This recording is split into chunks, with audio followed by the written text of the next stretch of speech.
My wife developed severe PPD, and her closest friend convinced her I was unfaithful. Now I'm left trying to pick up the pieces of a shattered family all on my own. Posted by you/ThrowRAcrib.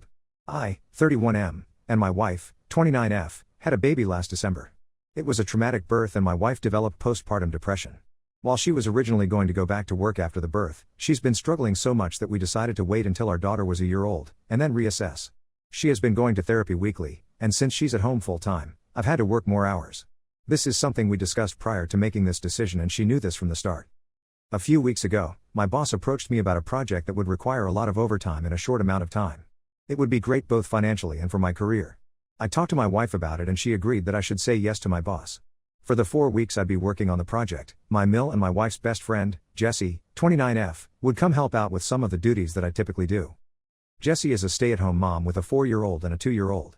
She began coming over during the day and would watch the kids with my wife. 3 weeks into the project, it became clear that we'd need a few more weeks to finish it. I went home that night and talked to my wife about it. She said she was okay with it, but got very cold during the days after. It wasn't unusual behavior over the past few months, so I didn't think much about it and I tried not to take it personally. During the last week of the project, I got home one night and saw that Jessie was still at the house. I didn't think much about it, said hi to her and my wife, and then went to go check on our daughter. Before I could get to her room, I heard Jessie say something along the lines of, "He doesn't even stop to greet you. It's definitely a sign." I turned around and asked what it was a sign of. Immediately, my wife started crying and Jessie started accusing me of having an affair. She told me that I must hate my wife because she has PPD and that I'm not attracted to her anymore because she gained weight from the pregnancy. Neither of these things are true. I'm trying my best to help my wife through her PPD while supporting our family.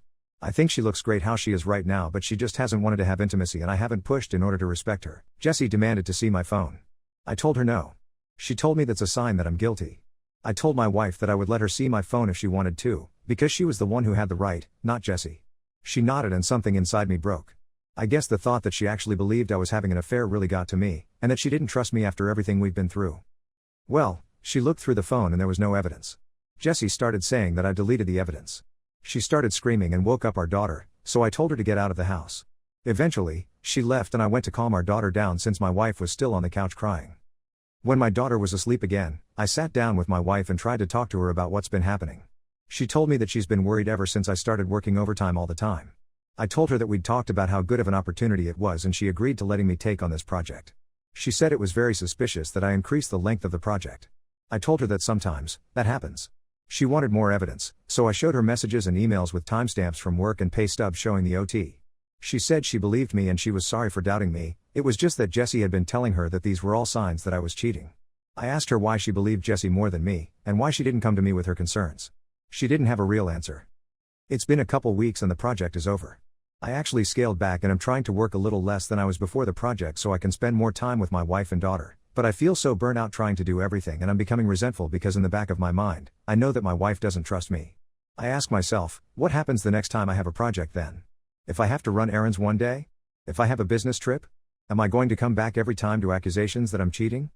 I've tried bringing it up a couple times, but my wife tells me it's not the time and that she's tired or sad.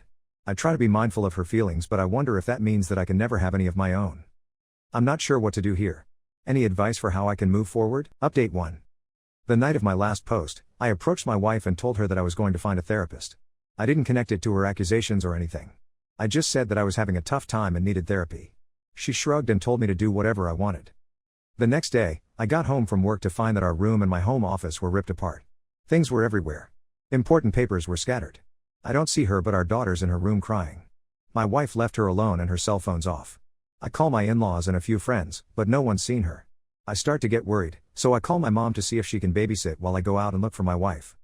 Before my mom arrives, my wife gets back in Jessie's car, with Jessie driving. Jessie doesn't come in but my wife does. She's clearly upset, and I could tell she's been crying. I ask what happened. I thought the house might have been robbed at first, but then, she starts screaming at me that I'm being unfaithful and that the therapy is a front so I can meet my mistress. I tried to calm her down and tell her it's not true, but she came at me and she hit me. My nose is broken. She kind of realized what she did, so sat down on the couch and went comatose, just staring at the wall.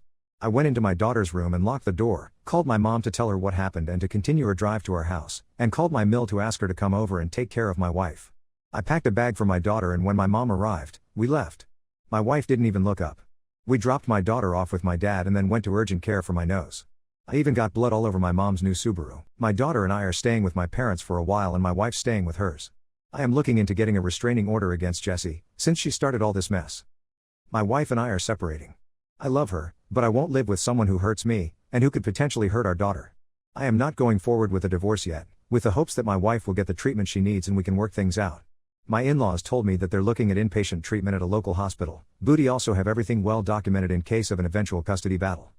My heart's broken because I know this isn't my wife, that this is a sickness in her mind, but I need to keep myself and our daughter safe and give her the space to recover. I'm hoping that this is the right decision. Update 2. My wife passed away early Monday morning. Convinced by her friend, Jessie, that I was having an affair that I did not have, she had a mental break which resulted in my taking our infant daughter and staying with my parents for a while. She was with her parents, who planned on taking her to the hospital for inpatient treatment on Monday. On Sunday night, she came to my parents' house and demanded that I give her our daughter. Since she had left her alone for several hours the last time she was responsible for her and had gotten physical with me, I refused. I offered to let her come in and spend time with her while my parents and I were present, but she didn't want to come in and wanted to take our daughter with her. She was upset, but left eventually. A few hours later, she drove her parents' car into a tree and died. The friend, Jessie, came to see my daughter and me yesterday. After some tears, she told me that she was planning to speak at my wife's funeral. She had already passed it by with my in-laws, but was letting me know as a courtesy. I told her she would not be speaking at the funeral. We fought and she left after telling me that I was a jerk and not the only person who loved my wife. I spoke with my in-laws, who were adamant that Jessie be allowed to speak. She and my wife have known each other since they were kids and my in-laws are close to her. We're all very fragile right now, and I fear that pushing this further would hurt my relationship with my in-laws, which I don't want. Still, the thought of seeing Jessie up there at my wife's funeral makes me feel sick. I don't think I can stand to listen to her, knowing that she took joy in my wife's deteriorating mental health and even let her leave our daughter home alone. With that being said, I don't trust myself to make the best decisions right now. My mind's clouded by grief, guilt, and fear. My parents are split on what to do and I don't have the energy to reach out to my friends.